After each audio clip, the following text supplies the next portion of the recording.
We're going to start out with prayer, and then I have another video that hopefully should work this time, and then we'll get started. All right, let's pray.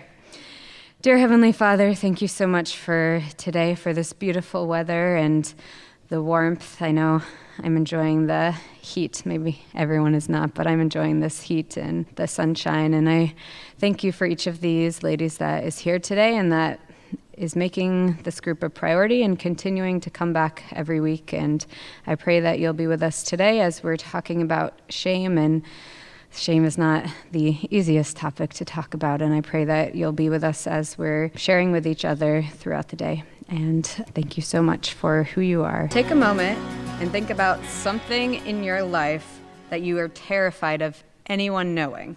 It could be a belief, a past failure, something with your family, a personality trait, a desire, and something that you want to pretend that it never happened.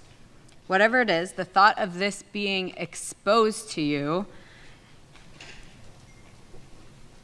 this is what shame is. The thought of this, of wanting to pull a blanket over your head and so nobody can see, curl up in a ball, this is shame.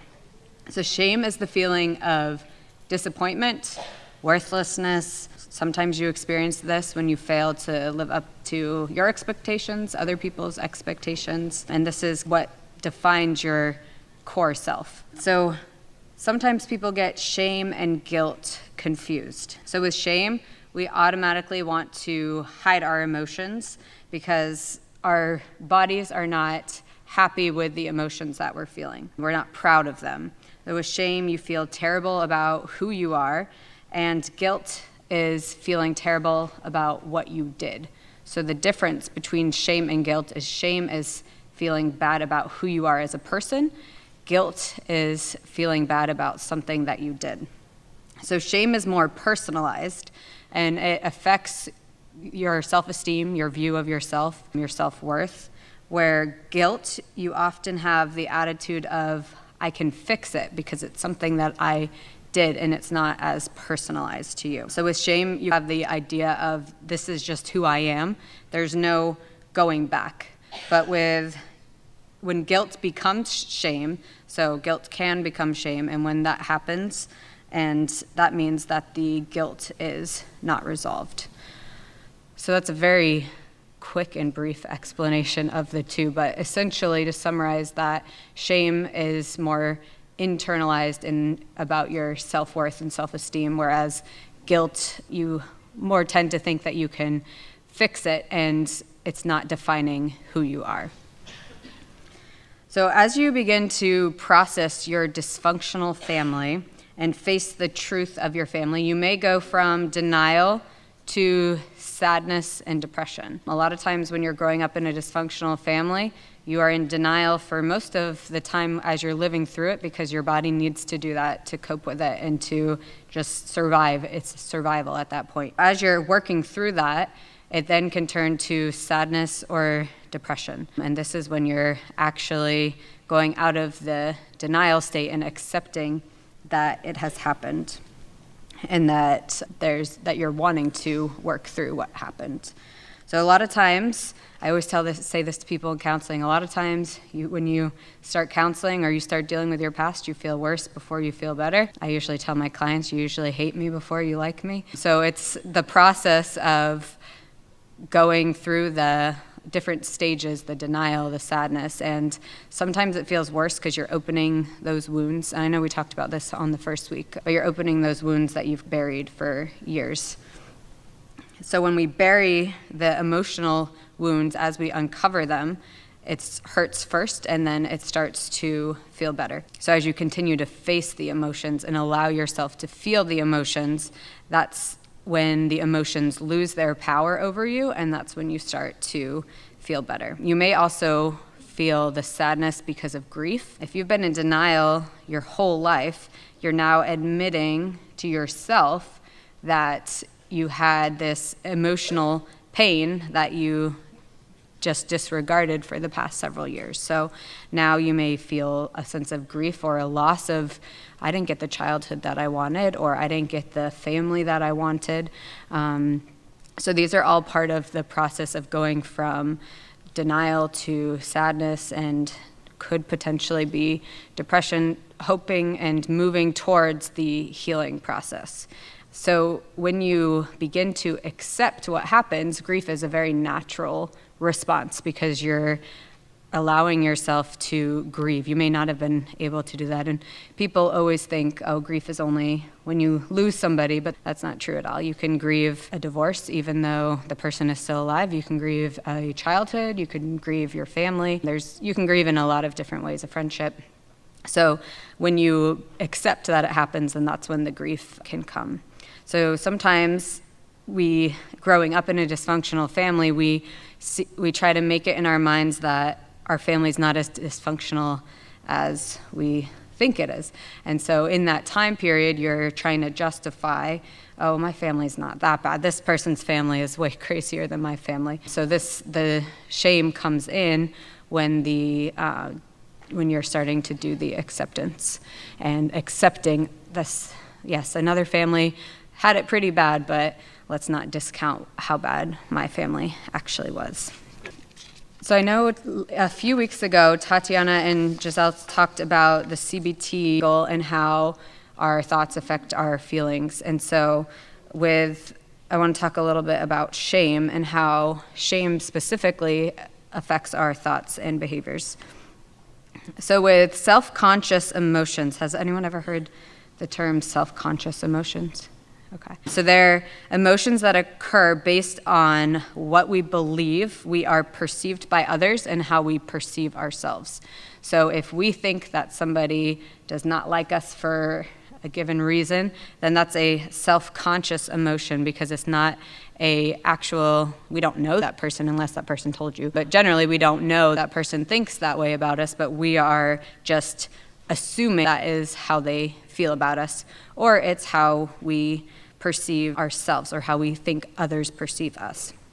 So these emotions include shame, guilt, embarrassment, and could be pride as well. So for example, a 2-year-old takes away a toy from a friend. He doesn't feel bad about it because he doesn't have that development yet where he feels bad about others' thoughts, and 2-year-olds don't think about other people, right? Everything is just about them. So once they start to get older, then that's when they apologize for taking the toy away.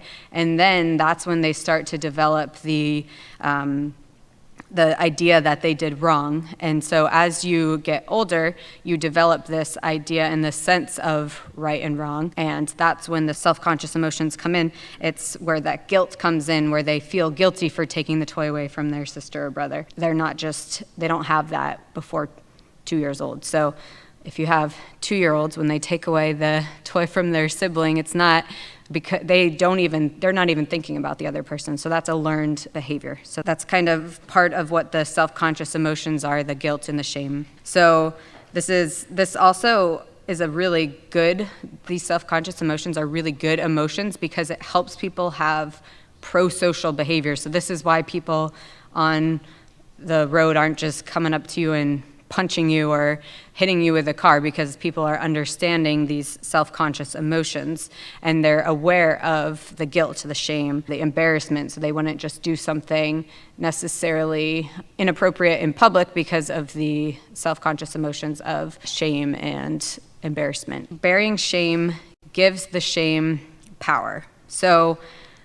with shame, what we want to do is we want to expose it so that it no longer holds you hostage. So for example, if you have something that you're ashamed of, I know a very common topic is pornography. So somebody who is ashamed of pornography, the more they bury it, the more they feel shame. The more they feel guilt, yes, but it's more so shame because it's about who they are. So this is why in the Christian community, especially, accountability groups and accountability partners and just accountability in general are so important, because it doesn't allow you to bury that shame, when our natural response when you do something wrong is to bury your shame.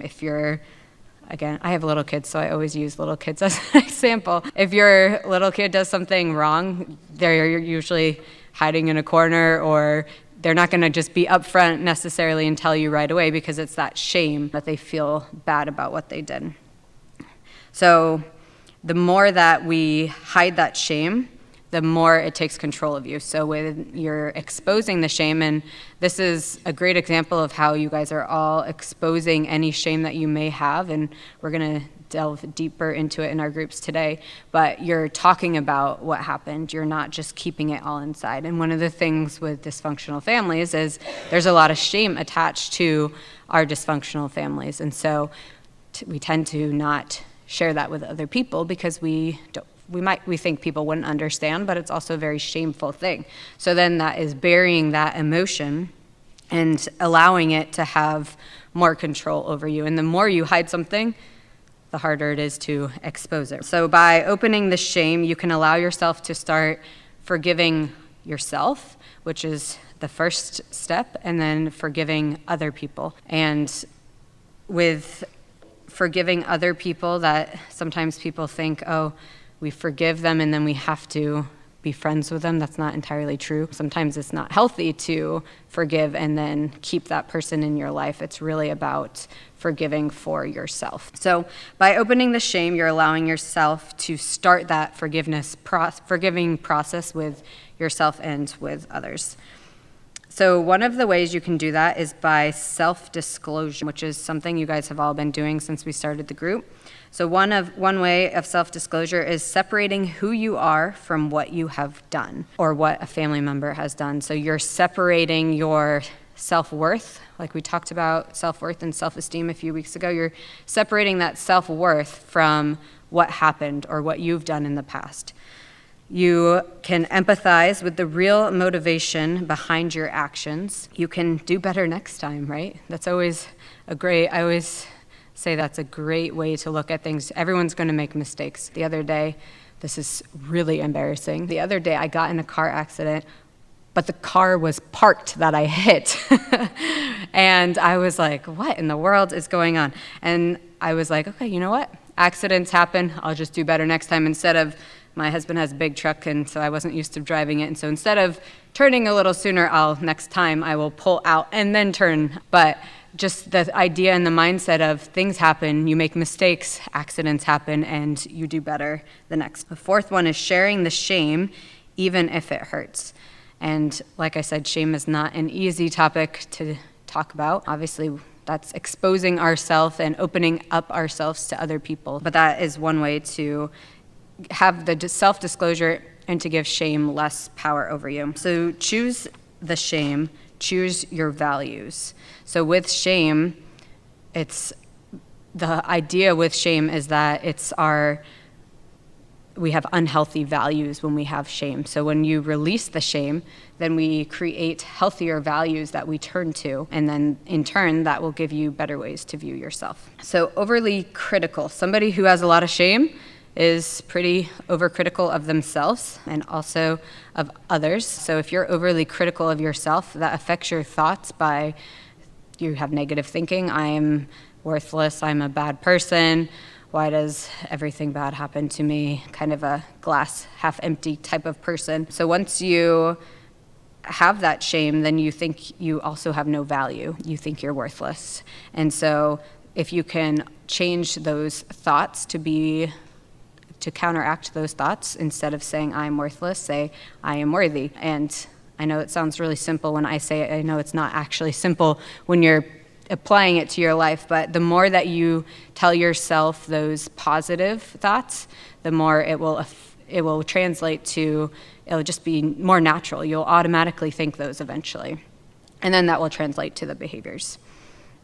And then, so there's various behaviors that it looks like for people who have shame. So I'm just there's 6 or 7 of them. Looking down instead of looking people in the eye. So you can tell if somebody has a lot of shame if they're talking to you and then all of a sudden they're talking about something and they look down. Or keeping your head hung low if you're walking around. Slumping your shoulders instead of standing up straight. Feeling frozen or unable to move. I know we've talked about the fight, flight, or freeze response before, so that would be the frozen. Like something happens and you just freeze. You don't know what to do. Not able to act spontaneously, stuttering when you try to speak, talking in an overly soft voice, hiding yourself from others, and crying if you feel shame or embarrassment. So all of these behaviors are correlation to the thoughts that you have in relation to shame. All right, and then I thought these were helpful because there's like 30 different types of shame, but these are just a few. So these are some types of shame, and they all have different meanings behind them. So transient shame refers to the fleeting feeling you get when you make a mistake. It usually passes fairly quickly, so it's not necessarily a long-term shame. It's just in that moment, if you do something maybe embarrassing, then you would have that transient shame, and it's not long-lasting, but it's more momentarily. So it doesn't normally create major problems in your life. Chronic shame is shame that you're feeling all the time. So you always feel like you're not worth it, you're not good enough. And then this type of shame can affect your emotional health, your mental health. Shame in the form of humiliation. Humiliation is the most intense form of shame. So it comes when we are critically embarrassed about something. This often happens for people who had dysfunctional families. They are embarrassed about their family, and they just feel humiliation most of the time. And then we have shame about defeat. So this is when we have a failure or we feel defeated. So if you lose in a sporting match that you were expecting to win, this could be a type of shame of defeat. So it's doesn't necessarily have to be something super intense. It could just be something like losing something that you thought you were going to win. Shame about strangers. This is a shame common if you have social anxiety. So you're worried about meeting new people, you're worried about how people are going to think of you. So you internalize thinking that other people are thinking negatively about you. Shame in front of others. So this is when you are constantly worried about feeling embarrassed or humiliated in front of other people, whether it's public speaking or just being around other people. I know a lot of times just going into a room with nobody, that can be scary, but then this is to like the next level where you're worried that you're going to do something, like you're going to walk across the room and just trip and fall and be humiliated and embarrassed. So it's having that consistently. And then we have shame about performance. So this is obviously you feel like you're not going to perform in a certain way. It can be as a mother, as a wife, as an athlete, whatever it may be, but you have this shame that you're just going to mess up when you perform. Shame about self. So this is a shame about thinking you're an inferior person. So this is typically a chronic type of shame, so it lasts throughout the course of your life, but you are just constantly thinking that this person is better than me, I am less than other people. Shame related to disappointment or failure. This is if your expectations are not met or you fail at something. It's linked to the shame of defeat. So you have an expectation that you're going to do so-and-so, and you don't meet that expectation. This would be shame related to disappointment. And then the last one that we're going to talk about, again, there's a whole list of them, is internalized shame.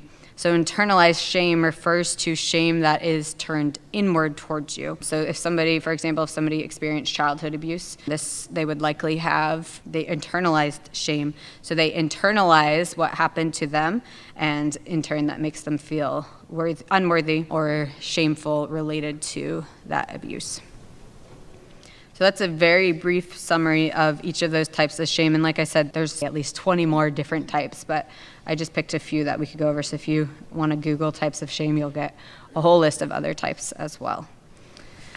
And I'm going to turn it over to Gisel.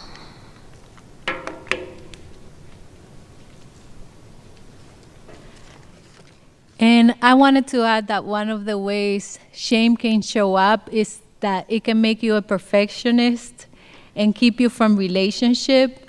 This is when we don't want to invite anyone over to our house, maybe because there's too many Cheerios on the floor or the toys are not picked up. And it can also make you overly demanding of the people closest to you. And it might limit your ability to be available. You may not want people to come to your house, or you may be emotionally unavailable because you're too busy trying to be perfect and checking off everything from your to-do list. And at the core of shame is the feeling that we are not good enough. And on each of your tables, there is a piece of paper that is labeled Our True Identity. Michelle is going to come around if I can have a volunteer from each table. She has the mic. One of you can read one of the Bible verses that tell us what our true identity is. Ephesians 2:10, for we are God's workmanship, his masterpiece, created in Christ Jesus to do good work, which he has prepared for us. Genesis 1:27, God created me in his image. In his own image he created me. Made in the image of God. Psalm 139, you knit me together in my mother's womb. I praise you, for I am fearfully, awesomely, and wonderfully made. Wonderful are your works, my soul knows it well. We're awesome and wonderful. Romans 12:2, do not be conformed to this world, but be transformed by the renewal of your mind, that by testing you may discern what is the will of God, what is good and acceptable and perfect. John 11:13, Jesus wept. And so that means that if we need to, we can also cry and weep. Ephesians 4:29, let no unwholesome word proceed out of your mouth, but only that which is good for building up, and that it may give grace to listeners. And the last one is John 3:16. John 3:16, for God so loved the world that he gave his only Son, that whoever believes in him should not perish, but have eternal life. Thank you, ladies. One of my favorite verses is Psalm 46:10, and it says, come to me in silence and know that I am God. Another version says, be still and know that I am God. But when are we really silent? Before I open my eyes, my to-do list is going in my head. So with everything we have to do, it's hard a lot of times to quiet our minds. So let's be still. I would like to invite you to a moment of stillness.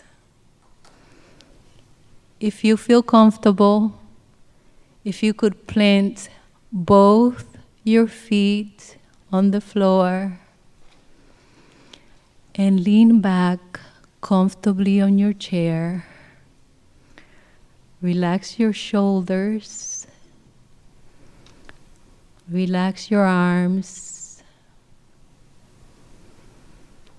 You may close your eyes if you feel comfortable. If you choose to, you can keep them apart and have your gaze set as far as you would be gazing a book. Take a deep breath in.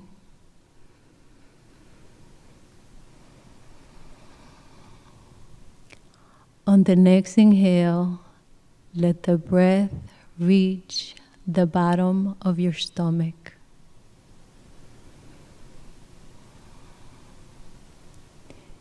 If you notice any tension on your body, gently let it go.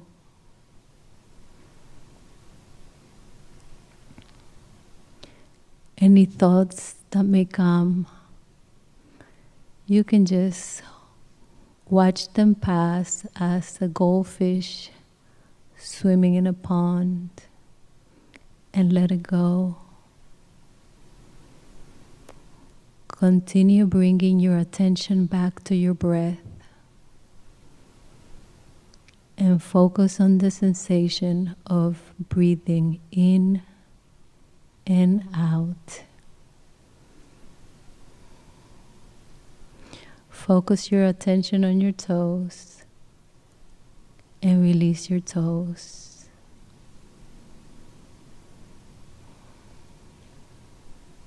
Release your legs. Release your knees, your thighs. Release your hips. Release your spine. Release your arms, your shoulders. Relax your neck. Relax your ears, your scalp, your eyes. Unclench your jaw and let go.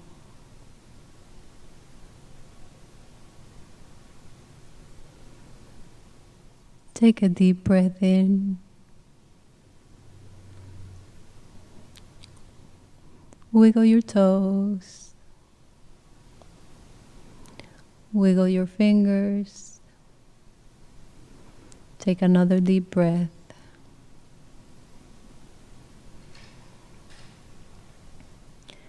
And when you feel comfortable, you can open your eyes.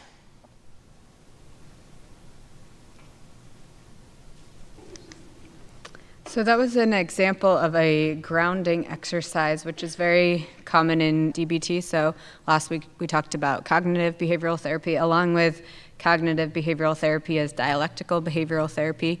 And a lot of DBT has to do with being grounded, and there's a lot of like tense and release exercises. So a lot of the coping skills part of CBT comes through DBT. So grounding exercises can be helpful if you're in a state of like panic, if your emotions are really elevated and you're trying to just come back down. It can also be helpful if you're feeling, or you don't know what you're feeling, so you're trying to get in tune with your emotions. So grounding exercises are really good for just allowing yourself to be still, take a moment. Did you have a question? CBT is cognitive behavioral therapy. So a few weeks ago, Tatiana talked about it, and it's where your thoughts affect your feelings, and your feelings affect your behaviors. And DBT is dialectical behavioral therapy, and that is the, like I was saying, the tense and release exercises and really being mindful, the coping skills, the grounding exercises. So at the counseling center, those are the primary therapies we use, along with the EMDR for trauma. Any other questions before we break up into our groups? Yes? Okay, my question is, and on a personal note, I was embarrassed by my family's behavior constantly. I was ashamed of them, but I don't know how that transfers to me feeling shame. Because I don't know that I feel shame because of their behavior. I was just incredibly embarrassed by them in the whole neighborhood and the town. So if you could talk to that. Yeah. Thank you. That is, I mean, embarrassment is a form of shame. So when you're feeling shame, it's not always internalized. That's why when I was talking about the different types of shame, shame can look differently for everyone. So you may not feel shame internalized about yourself. You might not personalize it, but you can still feel embarrassed or shameful about your family when you were in public. You didn't want to be around them, or you were embarrassed by what other people said about your family. So shame looks different for everyone, yeah. Any other questions? Yes. Like having like your head down or avoiding eye contact.